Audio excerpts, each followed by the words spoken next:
Aussitôt entré, le loup se rue sur la pauvre femme et l'étrangle. Il met à saler le jambon. Et avec le sang, il fait du boudin. Il connaît les recettes.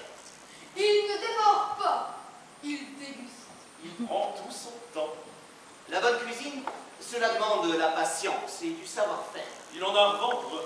Il a raison, une grand-mère, ça a du goût, du caractère. Ça s'assaisonne avec délicatesse. Il soigne donc particulièrement les condiments, dose les épices, goûte les sauces, vérifie les saumures, surveille la tendreté des viandes, sort du garde-manger les confits d'oignons et de poire. Il met la table, choisit la nappe, prend l'un, pose les assiettes et les couverts dans le bon ordre, s'amuse à plier les serviettes en forme de cygne, il glisse une feuille rouge de la vigne vierge qui dévore la façade. Il allume un feu, la saison avance, la forêt est admirable dans ses rouges et jaunes orangés. Mais l'humidité monte du sol, et la nuit vient plus vite. Le loup attend Chaperon Rouge.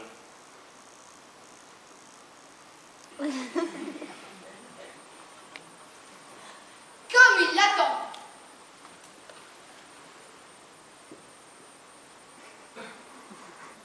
Comme il aime l'attendre.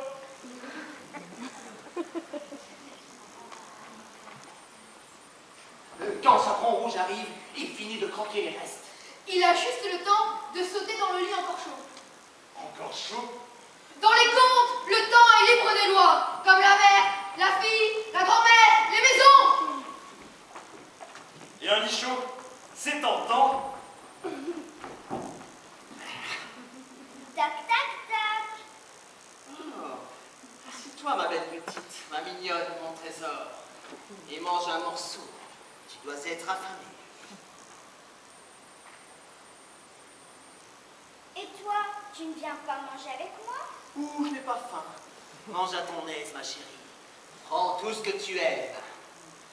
Et voilà l'horreur. Chaperon Rouge mange sa grand-mère, savoureusement mise en morceaux et cuisinée aux petits oignons. Comme vous avez de grandes dents. C'est pour mieux te manger, mon enfant. Je dois faire pipi. Pipi.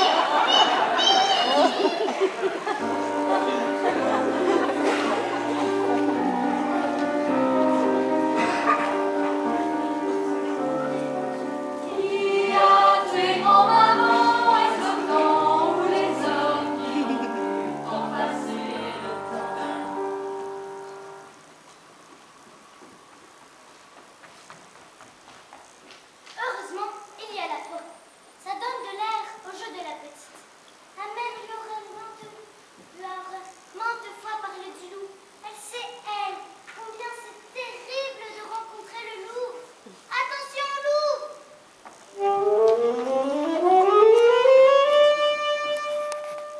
Dans la clairière, le petit chaperon, vêtu de rouge, sifflotait son panier à la main. Tu sais bien, tu le connais, ce panier dans lequel il y a une galette. Un petit pot de miel, du beurre bien frais et peut-être aussi une boisson. Elle avait ajouté du cidre, car sa grand-mère aimait beaucoup tremper la galette dans du cidre brut. Même si ça ne se dit pas tellement de volume. C'est nettement plus chic de s'agiter au feu rouge que l'on se voit dans une tasse en porcelaine en levant le petit doigt. Elle avait du temps. Elle était en avance.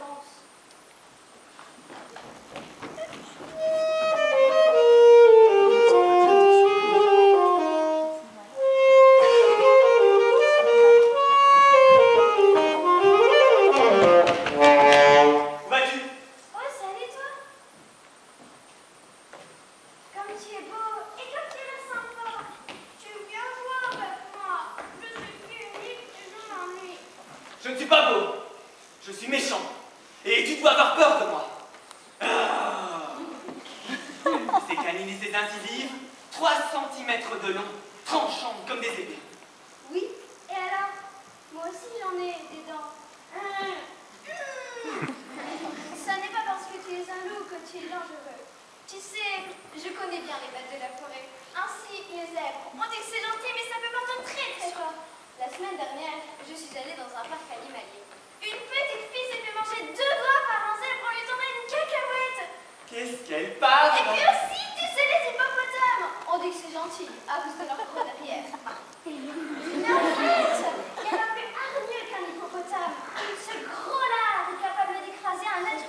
En 2 minutes à peine. Mais qu'est-ce qu'elle est bavarde! Tu viens t'asseoir à côté de moi. Tu sais, je suis unique, je m'ennuie. Elle est folle! Me proposer de m'asseoir à côté d'elle? Mais qu'est-ce qui se passe au fond de moi? Je sens que je m'attendris. Très très mauvais ça. Ça m'a coupé l'appétit. Ça m'énerve. J'aime bien avoir de l'appétit. Les meilleurs moments dans les festins, c'est juste avant de croquer, quand l'appétit atteint son comble. Je ne suis pas gentil. Et je veux que tu trembles. Je veux que tu baisses les yeux. Je veux que tu hurles. Maman, au secours! Allez. Allez, un petit effort. Mais c'est impossible. Je n'ai pas peur de toi. J'ai peur des robots avec des yeux qui clignotent. J'ai peur des guêpes. J'ai peur au cinéma quand la musique est trop forte. Et j'ai même peur des clowns. Mais pourquoi j'aurais peur des loups? Parce qu'ils sont méchants. Non, t'es gentil. Je t'assure. Et puis, on est ce qu'on veut être. Gentil ou méchant. Pourquoi préfères-tu être méchant? Quand on est méchant, on n'a peur de rien. On peut croquer tout ce qu'on veut et personne ne dit rien. Les poulets, les cochons, des petites filles. Et on en a le droit parce qu'on est méchant. On a des yeux méchants, des dents méchantes. Mon Dieu, est-ce que c'est ennuyeux la méchanceté? C'est bien plus agréable d'être gentil. Dis-moi, quand tu croques un poulet, c'est bon? Oula. Oui. Et après l'avoir croqué, c'est encore bon? Ben oui, bien sûr. Et 2, 3, 4 poulets, 3, 4, 5 miquettes. Après en avoir croqué 6 à 7, je me sens juste un peu lourd. Et alors je m'endors comme ça, d'un seul coup comme une pierre. Et quand tu te réveilles, tu sens mauvais de la bouche et tu te sens très seul, non? Après un tel festin, on aimerait parfois se faire câliner. Ou juste avoir un copain. Ah, tu vois bien? Ça veut dire que derrière ta méchanceté, tu es gentil. Je ne comprends rien à ce que tu me racontes. On ne m'a jamais dit que j'étais gentil. Quand j'étais petit, j'ai entendu tout le temps « Vas-y, sois un méchant loup.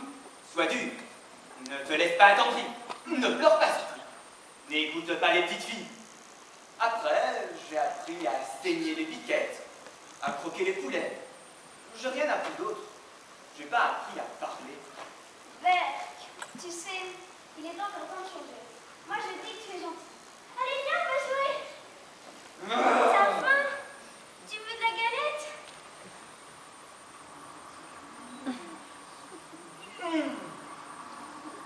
Vraiment bon. Même si je suis équipé de dents pour déchiqueter les poulets. Mais petite fille. Tu devrais porter un appareil pour les redresser. Tes dents. C'est important d'avoir un beau sourire quand on est gentil. Les dents, ça ne sert pas qu'à manger. Allez, je vais porter la demi-galette à ma grand-mère. Tu sais, quand on parle avec les gens, on se rend compte qu'ils ne sont pas vraiment méchants.